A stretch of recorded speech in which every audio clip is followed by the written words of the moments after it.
Abatuuze b'e Kikunyu mu ggombolola y'e Makutu ekiri mu disitulikiti y'e Iganga be batabukidde ababbi abatandise okubabbira ebisolo byabwe naddala mu biseera bino ng'ennaku enkulu zikubye koodi. Bano bakkidde omuvubuka Makaya Paulo ne bamukuba emiggo egimusse nga bamuvunaana ku musangaana mbuzi gye bamuteebereza okubba.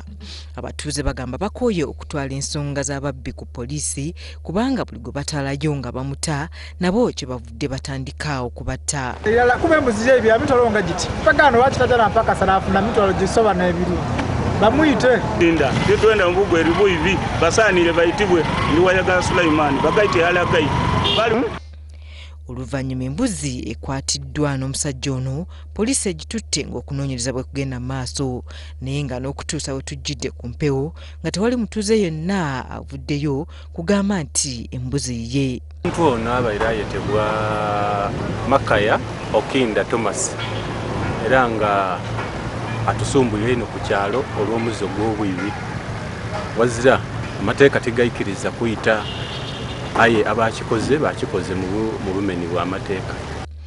Oluvannyuma poliisi omulambo egututte mu ggwanika okwongera ogwekebejja era olumaliriza neguddiza ab'eŋŋanda bagende baguziike.